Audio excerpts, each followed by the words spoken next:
A saúde volta a ser o tema de presença hoje, e a presença é de um dos médicos mais renomados, uma referência na medicina capixaba, que é o médico Michel Asbur, com quem nós vamos conversar agora. Doutor Michel, jubileu de medicina, né? Prestes a emplacar um jubileu de medicina, desde aquele remoto ano de 1967. Eu entrei na faculdade em 61, formei-me em 67. Eu não é elogio gratuito falar que o senhor é das nossas referências, porque eu sou uma pessoa muito estimada, e talvez porque o senhor tenha conduzido a medicina para além da atitude, pelo menos a atitude que muitos dos seus colegas hoje conduzem, que é aquela visão meio sacerdotal da medicina. O senhor adotou essa postura. Você sabe, meu amigo Eustáquio, eu não acho medicina sacerdócio no sentido que queiram dar medicina é sacerdócio. Não, medicina é compromisso. Compromisso. Como qualquer outra profissão, nós temos uma matéria-prima. A nossa matéria-prima é gente.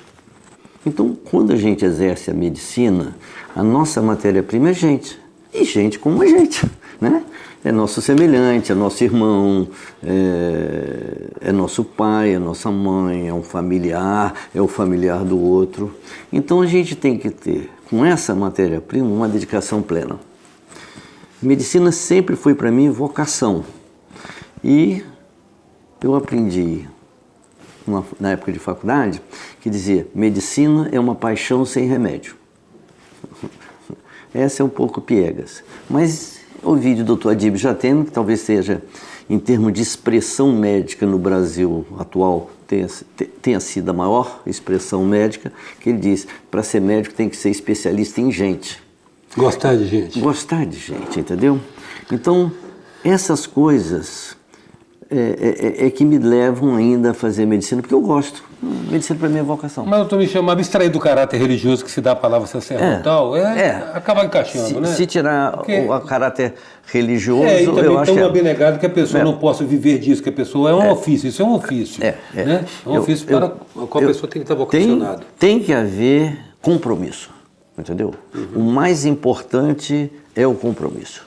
Agora, na sua área específica, o senhor da nefrologia, o senhor é especialista em nefrologia e medicina intensiva, né? Nessa área específica, há quantas andas a questão das doenças renais crônicas, que é a doença renal, desconforto? O problema, a doença renal crônica faz parte do capítulo que está no Ministério da Saúde, através de uma das regulamentações, das doenças crônicas não infecciosas. Diabetes, hipertensão, insuficiência renal crônica e osteoporose. Essa é um capítulo do Ministério da Saúde, tem um caderno sobre isso, e que diz que essas 4 entidades. O diabetes e a hipertensão arterial, se não tratadas de forma correta, vai levar à insuficiência renal crônica. Nos Estados Unidos, a maior causa de pacientes em programa de hemodiálise, diálise, terapia renal substitutiva, é diabético. No Brasil, a maior causa de levar a pessoa a um grau de insuficiência renal para precisar de fazer terapia renal substitutiva é a hipertensão arterial. Então, hipertensão e diabetes são 2 coisas que estão levando o paciente a ter insuficiência renal. E qual é o grande problema da insuficiência renal? Que uma vez iniciada a perda da função renal, ela é progressiva sempre. Algumas doenças acabam com o rim em 6 meses. Tem uma doença chamada glomerulonefrite rapidamente progressiva, o rim acaba em 6 meses. Mesmo você tratando intensivamente. E tem outras doenças que vão ter o mesmo tipo de evolução, do rim normal a perder totalmente a função, leva 60 anos. Paciente que nasce com rins policísticos. Então, rapidamente progressiva, 6 meses, rins policísticos, 60 anos, o trajeto da doença é o mesmo. Qual é o papel do nefrologista? Lentificar ao máximo essa evolução, porque ela começou, vai chegar no final. Então, nós temos que evitar todas e quaisquer circunstâncias que faça que essa evolução seja rápida. Pelo contrário, nós temos que ter um tipo de conduta que essa evolução seja lentificada. Por exemplo, uso de medicamentos que são excretados pelo rim, que quem já tem um problema renal não pode tomá-lo. E aí entra duas classes de medicamentos que se usa às vezes como automedicação. Antibiótico, hoje é mais difícil, que precisa da receita, e os anti-inflamatórios. São duas classes de medicamentos que se usa às vezes desnecessariamente ou sem controle, que agrava, que acelera a perda da função renal. Então isso é uma coisa. A segunda coisa que está levando o paciente, além do diabetes e hipertensão, é uma coisa que a pessoa tem, é a obesidade, que está virando uma epidemia, né? O aumento do peso da população, eu estava vindo para cá agora, eu estava ouvindo no rádio, dizendo que alguns estados americanos estão taxando em cima do refrigerante um imposto para ver se diminui o uso do refrigerante, porque aumenta a obesidade com refrigerante. É uma coisa que devia ter feito, né? Taxar em cima do cigarro, da bebida, do refrigerante, tudo que aquilo que não é necessário para a vida saudável devia ter um imposto alto. E diminuir o imposto no feijão, no arroz, etc., que é necessário. Ou tratar como substâncias perniciosas mesmo. Perniciosas, né? como drogas, que não precisa criminalizar, mas tem que ser educado para isso. Então, obesidade, diabetes, hipertensão, tem que ter educação para isso. Então, a pessoa tem que comer menos, melhor e de uma forma mais técnica. O que eu quero dizer com isso? Não fazer 3 refeições por dia, café, almoço e janta. Segundo, muita gente não janta, lancha. Esse lanche da tarde é extremamente calórico. É pão com queijo, com leite, e bolo, etc. É melhor na noite comer um pedaço de uma ave, de um frango, um peixe, um bife e uma salada.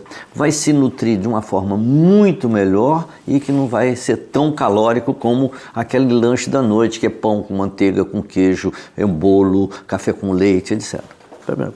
Segunda coisa, a pessoa trabalha, toma café de manhã, almoça e janta. Esses intervalos muito grandes dão muita fome. Então, entre o café e o almoço, comer uma fruta, entre o almoço e o jantar, comer outra fruta. Ele vai repor sais minerais, vitaminas, que não tem que tomar vitamina como suplemento alimentar. O feijão com arroz, uma carne e a salada nutre-nos, dá quantidade de comida suficiente para a gente estar bem nutrido, para não faltar proteína, para não faltar vitamina, para não faltar sais minerais. É uma coisa muito simples. Feijão com arroz, uma carne, seja ela qual for, e a salada. Então, as coisas são simples, e são as coisas simples que funcionam. Hoje a presença de Michel Asbur. A gente volta já.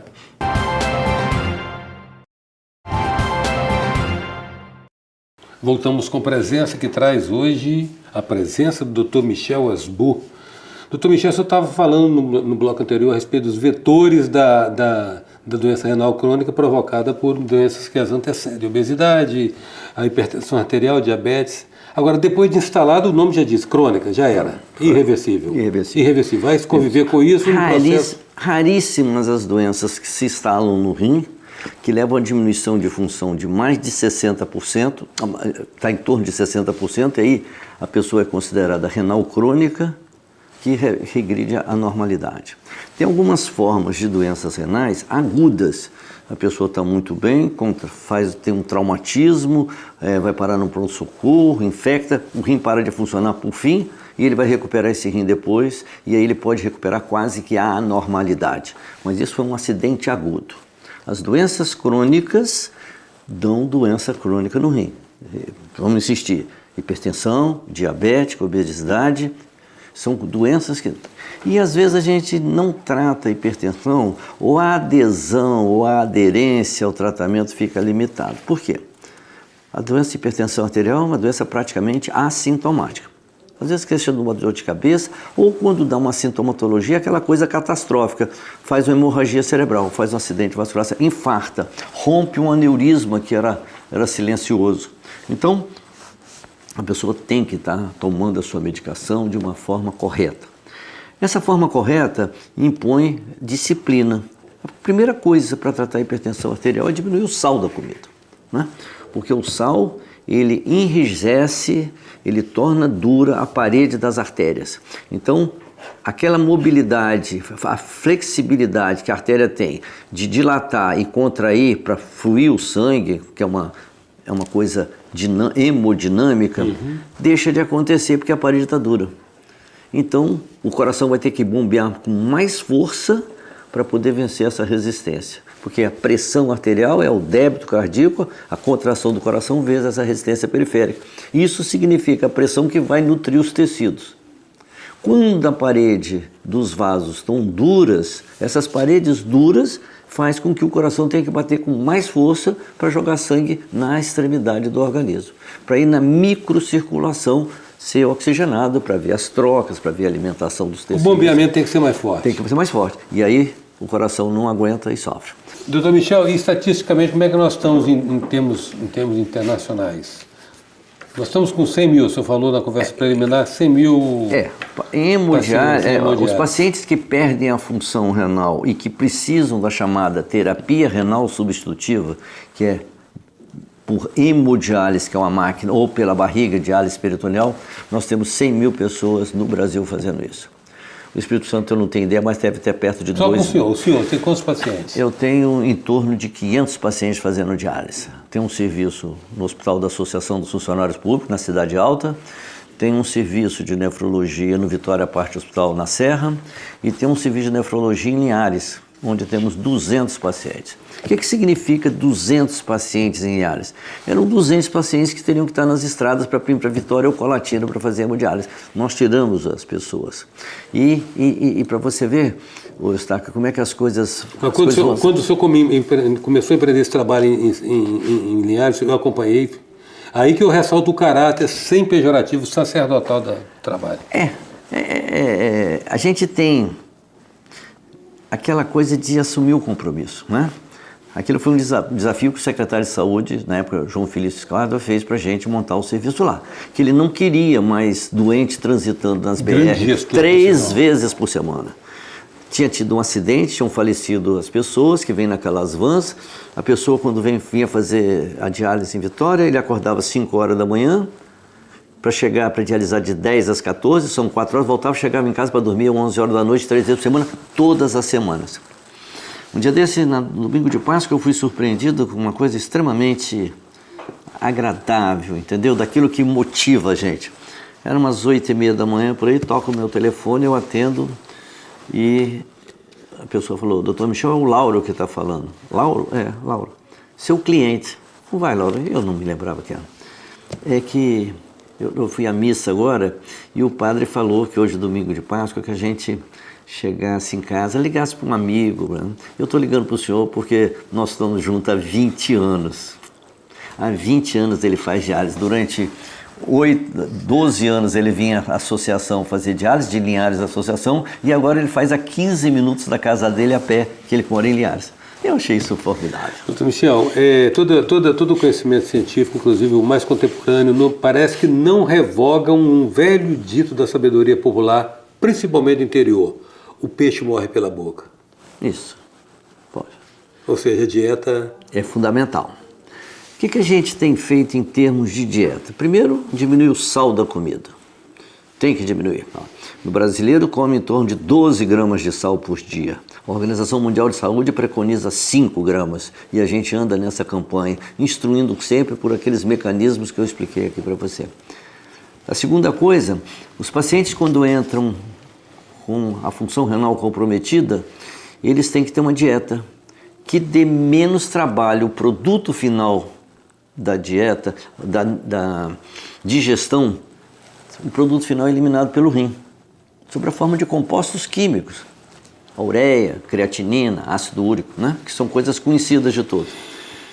E a gente tem feito, orientado para que as pessoas comam coisas que formam menos ureia, creatinina, ácido úrico. E em boa hora, nosso serviço fez 2 livros. Um para pacientes que já estavam na hemodiálise, que tem restrição alimentar, mesmo estando na máquina. E o segundo, aqueles que perderam a função renal, mas estão com tratamento conservador, que precisam fazer. Então, a nossa nutricionista levantou os alimentos para cada uma dessa situação, a situação de já na máquina, a situação de prevenir para a máquina, esticar esse tempo. E os chefes Juarez, do oriundi, Bianca, que era dona do SUA, e o Gustavo, do Itamaraty Mall, Gustavo Correia, fizeram os livros que são doados para cada paciente ou quem precisa. Eu consegui tudo, Juarez, Bianca, e fizeram com o maior carinho possível, e o Gustavo, e quem imprimiu o livro cobrou o papel, e nós doamos para quem precisar do livro, para quem faz diálise e para quem não é para fazer diálise. Doutor Michel, muito grato pela sua presença e pela oportunidade de estar com o senhor novamente. Eu fico muito agradecido, espero que tenha passado algumas informações, estou sempre às ordens. Com certeza passou. Hoje a presença de Michel Asbur. Até já.